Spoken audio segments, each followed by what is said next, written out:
Good evening and welcome to Northbeat. I'm Lainey Lambrink. We begin tonight in the Yukon. The organization that runs the shelter in Whitehorse is facing another lawsuit. It's being accused of systemic negligence. Gabrielle Plonka has the story. This is the second lawsuit filed this year against Connective Support Society, the nonprofit that runs the Whitehorse Emergency Shelter, from a family of someone who died there. This most recent lawsuit was filed by the stepdaughter of Leonard Capoblanc. It says Capoblanc died of an overdose at the shelter in December 2024 in a shower room. It claims staff let him into that room and returned to check on him 37 minutes later, but found him unresponsive, and he was pronounced dead shortly after. Capoblanc's family says shelter staff checked on him too late and missed the window to reverse the overdose. The family claims staff broke their own rule to check high-risk areas like bathrooms every 15 minutes. The lawsuit says multiple guests have died from overdoses at the shelter, and Connective's failure to stop preventable deaths demonstrates a reckless disregard for the lives and safety of shelter guests. The family is seeking damages for grief, counseling, and funeral expenses. Neither Connective nor the Yukon government have filed statements of defense yet. Gabrielle Plonka, CBC News, Whitehorse. A young girl is in critical condition after an incident in Inukjuak, Nunavik, which led to a shootout with police. Quebec's police watchdog, the BEI, has released its preliminary findings. It says police received a call early Saturday morning about a person who was threatening others inside a home. Officers with the Nunavik Police Service went to the home and found an armed person outside, and there was a shootout. Police say the person was injured and arrested. Police say another person inside the home was also injured. Mayor Bobby Ipu says a 6-year-old girl was medevaced to the Montreal Children's Hospital, and a man in his 30s also received medical treatment. This is the second police-involved shooting in Inukjuak this year. Some are wondering what an NWT Diamond Mines long-term plan is now that Ekati has secured a federal loan, $115 million to stop it from going under for now. Sarah St. Pierre has more. High-value ore. That's what Burgundy Diamond Mines is betting on to keep its Ekati mine in the Northwest Territories going. It can potentially afford to do that now, because it secured a $115 million loan from the federal government. But that means it has to do a bit of reorganizing. Lately, the focus at Ekati has been on underground mining at its Misery operation, after the Point Lake site shut down earlier this year. But the ore at Misery has lower value than at other deposits, like at the bottom of the Sable site.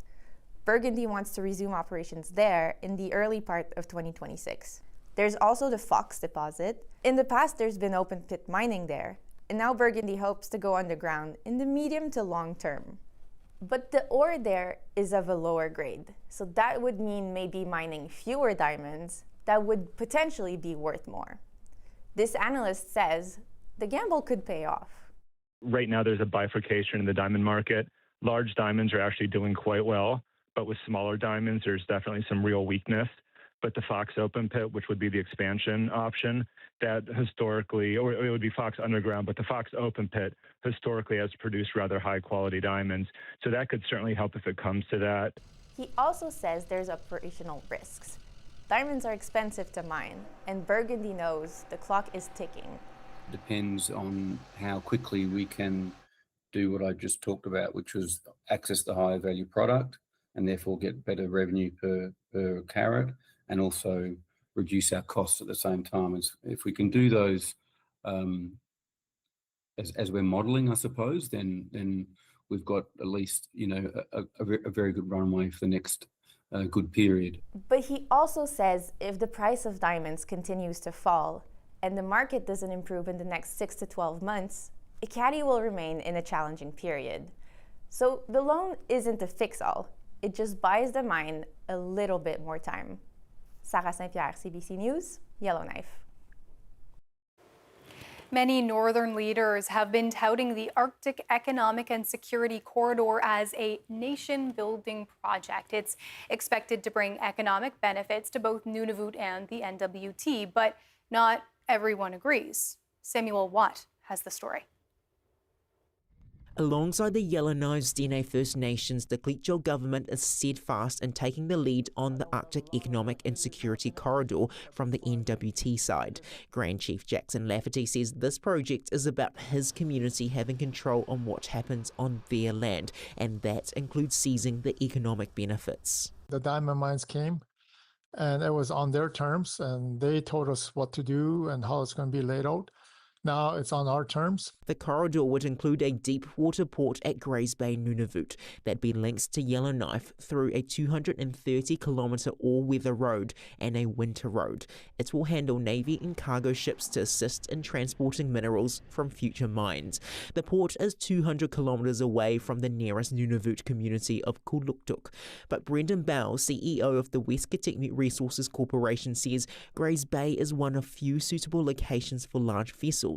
From there, smaller ships can connect to nearby communities, so it can still benefit the region. So if you think about building materials or seasonal resupply, this is access that those communities have not had to tidewater in the past. Nunavut's MP Laurie Edlout sees some jobs in the short term. After that, I'm not too sure what else would happen. And she wonders whether this is what Nunavut need. If it were to help nation building, then Nunavut children should not have to go to school hungry.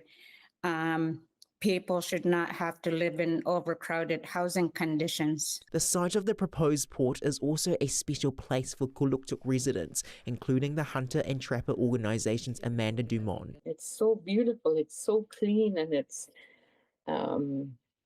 just amazing. And I was just heartbroken because I was saying, oh, they want to bulldoze this? And, like for what? She worries the road would cut through prime caribou habitat and cause ice breakages, making travel to hunting grounds and other communities hazardous. So it is challenging, that's for sure. I think that's a big acknowledgement. It's challenging, but it can be done. The engineering consultancy company Stantec is assisting stakeholders in both territories with their environmental assessments. Arlen Foster says the project designs have undergone numerous evaluations and is still continuing. He also believes the national interest in the project could draw attention to other needs, things like water treatment plants and community centres. And we see those ripple effects that can help bring about the other pieces of infrastructure that the communities really need and have been asking for quite some time. The West Kitikmeot Resources Corporation estimates a project to cost at least $1 billion on the Nunavut side. It's looking to foot a quarter of the bill, and the company's hoping Ottawa will take on the rest. Samuel Watt, CBC News, Yellowknife. Canada has a new diplomatic representative in Washington. Mark Wiseman is expected to play a key role with a review of the Continental Free Trade Agreement looming next year. The CBC's Evan Dyer has more on his appointment. The Prime Minister's office has confirmed that Mark Wiseman will be the next Canadian ambassador to Washington, taking the place of outgoing Kirsten Hillman, who served over 6 years, quite a long term, the longest since Gary Dewar in that office.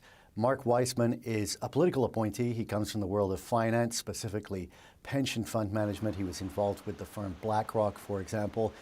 He's a friend of the Prime Minister. That is a difference from Kirsten Hillman, who was a career diplomat. She was deputy ambassador when the former ambassador, David McNaughton, left his post. And so she entered that job as a non-political appointment and was certainly not a controversial appointment, and she was generally considered to have been quite a success in that job. But she's leaving on February 15th, and Mark Wiseman will be taking her place. And of course, the first order of business, the most important in the new year, is the renegotiation of CUSMA, or USMCA. In other words, the new NAFTA, the main trading arrangement between the United States and Canada, which, according to its own terms, must be renegotiated by next year. So Mark Wiseman comes from, as I said, from the world of finance, but he has some other issues in his background that have already sparked a small amount of controversy in Quebec.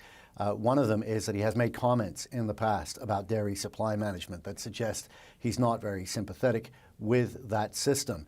And of course, that is very important politically in Quebec. And we've already seen some criticism from the Parti Québécois suggesting that his appointment would be unacceptable to Quebec. So both the Bloc and the Parti Québécois, of course, are determined to keep that system alive. That system is one of the things that the United States has been taking rhetorical aim at as it winds up for the renegotiation of CUSMA. And of course, the United States, in the person of Trade Representative Jameson Greer, has already said that it wants to see Canada drop dairy supply management as a precondition of a successful renegotiation of CUSMA next year. And the Prime Minister, Mark Carney, has said no. He said that supply management will not be on the table. But this appointment of an ambassador who has suggested that supply management benefits what he called a settled group of players, clearly already beginning to provoke some reaction in Quebec, some negative reaction to the idea of a person who's not committed to that system taking on the role of chief negotiator and ambassador in Washington. Evan Dyer, CBC News, Ottawa. The federal government has a new plan to keep First Nations children connected to their communities, culture, and families. It's worth more than $35 billion. It's the latest step in a lengthy fight over on-reserve child welfare that has stretched nearly 20 years. Indigenous Services Minister Mandy Galmasti made the announcement today in Ottawa. We are looking to ensure fewer children in care, ideally none, fewer children entering into the system for the first time, ensuring that there is shorter periods of care, and that more children are placed within community with those that they know and love. The announcement on how the government plans to reform the on-reserve child welfare system came on the same day it's due to be submitted at the Canadian Human Rights Tribunal. The offer is less than the $47.8 billion presented by the Trudeau government, which was rejected by the Assembly of First Nations last year. But it contains a key difference, a $4.4 billion annual commitment starting in 2033-34 after the initial money is spent. A group of First Nations chiefs and children's advocates is filing a competing proposal with a bigger price tag. It estimates the cost to fix First Nations child and family services is closer to $50 billion over 10 years, well above what the government is offering. Canada Post has reached a tentative deal with its union with a ratification vote set for early next year. The agreements cover urban and rural delivery and include higher wages, enhanced benefits, and a weekend parcel delivery model. If passed, the deal would last into 2029. The Crown Corporation has faced financial troubles for years. Its most recent quarterly report included a $500 million loss before tax, the largest in its history.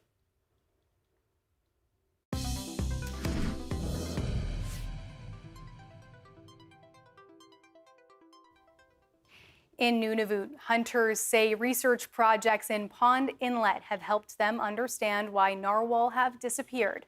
A partnership between the Mitimatalik Hunters and Trappers organization, Oceans North, and the University of San Diego is now going into its 10th year. Tharsha Ravi Chakravarthi has more.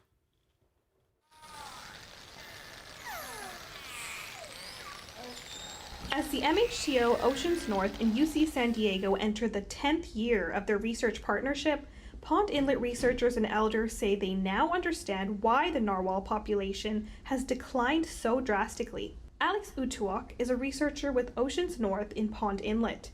He says working with local community members and researchers has painted a clear picture of how narwhals have been driven out of the region. After repeated transit from the ship, the animals start displacing and moving further away where there's less noise, where there's less impacts, where there's less disturbance. It's not just ships sailing by. He's also concerned about the impact of anchored ships and the growing interest in the Northwest Passage by sailboats, private yachts, and other vessels. Jonah Kunark, a board member of MHTO in Pond Inlet, was born and raised in the region and witnessed firsthand how ships drove the narwhal away. Long time ago, when we see narwhals coming by, they used to be coming by our camping area 12 hours. And they will be passing by us by 12 hours. That's that anymore now. Like 50 stories only passing by. That's very different now from the ship's noise. And they're moving out from Ponnet area. Kunark says he is proud to have the research partnership and is working to add more sound monitors to capture the movement and impact of ships around Pond Inlet. Eclipse Bay is an area ships are expected to avoid so that the narwhal are not disturbed by their noise. That's the sound a narwhal hears when an icebreaker ship floats just 700 meters above it. According to their research, narwhals go silent even when ships are 20 kilometers away. Kunark says the noise drives narwhal out of the region to unusual areas. Last month, the unicorn of the sea native to Arctic waters was found beached on the shores of Ireland. This is considered the first recorded sighting of narwhal in Irish shores. For CBC News, I'm Tharsha Ravi Chakravarti. Newly released maps show the sharp decline in the NWT's Bathurst caribou population. A researcher behind the map says it's meant to bring attention to the urgent threat caribou are facing. Tamara Merritt has the story. One map shows changes in caribou migration in the NWT over 27 years. Another details the shrinking migratory range of the population. Ellie Garari is the principal investigator. It's a very large historical range, and with the years, as the population has fallen to below 4,000, the range has shrunk considerably. It's just contracted around their traditional calving grounds. A survey released by the territorial government in November says the Bathurst caribou population has declined by almost 50% over 3 years. Yet despite ongoing mitigating measures, the herd continues to decrease. Stephanie Behrens is the manager of lands protection and renewable resources for the Clecho government. Through all these management actions that we've implemented in trying to see the herd recover and still not being able to see them recover in what we hoped for, it's quite daunting and a little bit heartbreaking. She says many factors are at play, including infrastructure, predators, and climate change. Tamara Merritt, CBC News, Yellowknife. And another wildlife story for you. Ecology North Yellowknife Christmas bird count saw the return of some old feathered friends. On Saturday, about 20 birders braved minus 25-degree temperatures and came back from their field work having spotted 14 different species of birds, among them a common grackle, spotted for the first time since 1999. Reed Hildebrandt has a near encyclopedic knowledge of northern birds and helps organize the bird counts. He was pleased to see some Bohemian waxwings and white-winged crossbells in the mix. And those two species, they haven't been seen on the counts for the last few years. They're regular in the region, just haven't had the food sources in town to linger into end of December like they have this year, so it's great to see them again. Hildebrandt says birders counted 30 snow buntings this year, triple the size of previous flocks found in winter, and snow buntings have been spotted 5 out of the past 7 winters. He says that's a significant change for the species. This was the 42nd annual bird count in Yellowknife. The Crocus Bluff Disc Golf Course in Dawson City is now 5 years old. Players are gearing up for their annual Ice Bowl tournament happening in January. That's where they brave the elements to play a game that is quickly becoming a regular pastime for many in the community. George Moratis has more. About 5 years ago now, we had somebody come by and say, hey, we should put a disc golf course in. We'll put a little temp course up on Crocus. I'd never played before. And there's a couple of people in town that played from wherever they came from. They said, we should do that. I said, sure. It was low cost, low entry to put something in temporarily. So we did it.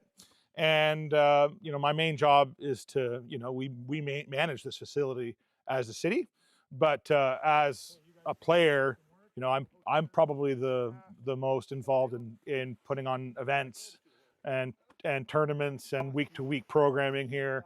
And this spot has kind of become my little baby. I have to say, you know, I love, this is my favorite place to be in Dawson for sure, is the disc golf course.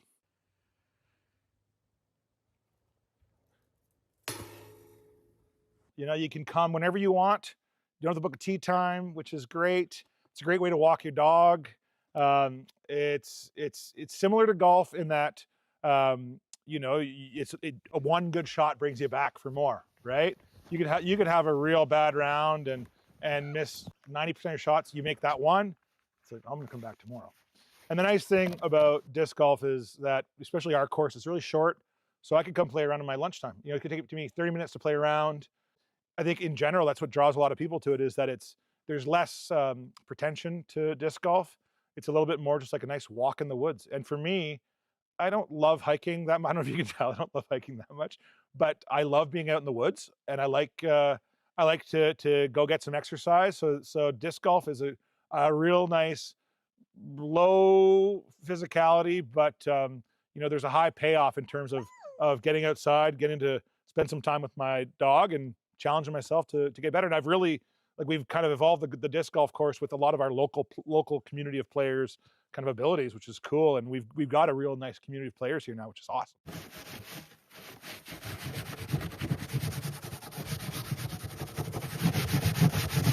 We've created a lot of disc golfers out of people that weren't disc golfers. And then we've had disc golfers that used to play in the past come back to it. And a lot of our youth, it's their favorite thing to do. A lot of them, you know, they don't care. They care about hockey, of course, but they ask, hey, when's that tournament going to happen? When's the Golden Grouse going to happen in Dawson? When's the Ice Bowl going to happen? You're like, please throw this for me. Me personally, I'm on like a 180-week streak of disc golfing, which is pretty cool, and that for where we live. So I'll make sure I want to keep my streak alive, right? And so -40 last year, our Ice Bowl, Dawson City Ice Bowl, we hosted it on January 2nd, and it was -46. And there was 15 of us in that event, which is pretty cool.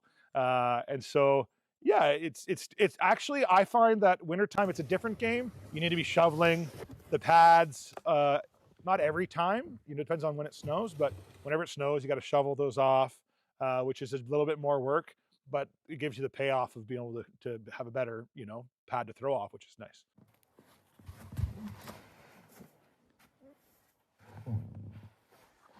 Good thing I had a ribbon. Air travel can be stressful at the best of times, especially over the Christmas holidays, with crowded airports, jam-packed planes, and unpredictable weather. CBC News analyzed more than 340,000 travel records from the past 25 years and found reports of disruptive passengers are the highest in December. Megan Fitzpatrick is at Pearson International Airport in Toronto with the details.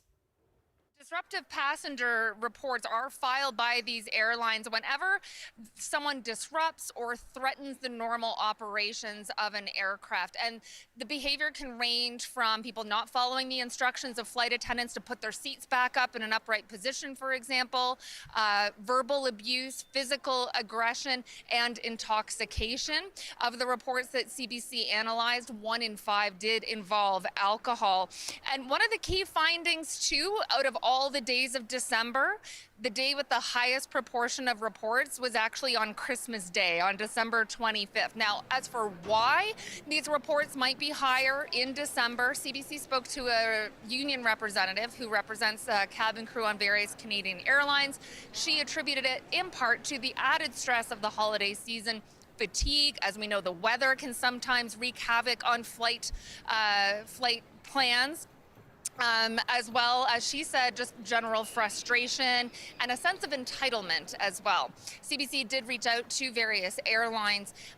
WestJet saying they have noticed an increase in these reports in the last few years compared to pre-pandemic, for example. Air Canada saying their reports have been stable, but both airlines saying they have zero tolerance for unruly behavior, that they do have protocols in place, and that their staff are well trained to de-escalate these kinds of situations, but they say they do arise, and when they do, they take them very seriously. That was the CBC's Megan Fitzpatrick.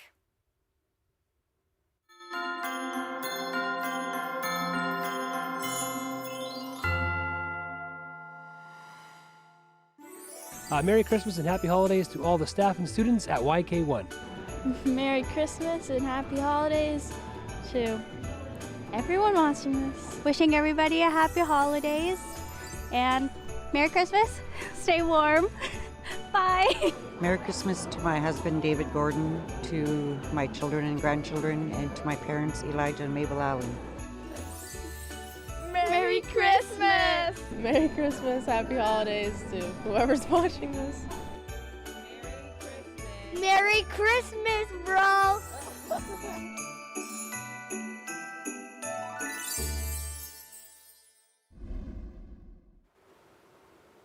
Driving around Yellowknife right now, there's no shortage of holiday spirit. Homes across the city are lighting up the long winter nights. This year, the city is once again inviting residents to take part in its annual Holiday Lights competition. For residents like Ewan McLean, it's all about spreading holiday cheer. My wife runs a day home and loves lights in general, but loves having the lights love having the lights out for the Skittles that come in every day, because sees the smiles on their faces when they see all the beautiful lights and buddies like Bluey and stuff. Voting for Best Lights starts today and runs until January 5th. 5 winners will be announced on January 7th. Residents entering the contest have a chance of winning a $100 gift card. Nominated homes will also be showcased on a virtual map. A winner has been named in a Christmas card contest for Inuit in Quebec. Makivik's card this year depicts a man using an aulisout. It's a traditional fishing tool. The winning design was submitted by Janice Keely-Utak. Makivik, the legal representative for Quebec's Inuit, puts on the contest every year. Now, let's take a look at the weather.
That is Northbeat for tonight. For news anytime, head to cbc.ca/north. Iqaluit residents lined the streets on Saturday to watch the annual Santa Claus parade. It was originally postponed due to weather, but Santa did not give up. We leave you tonight with a look at that parade. I'm Lainey Lambrink. Have a good night.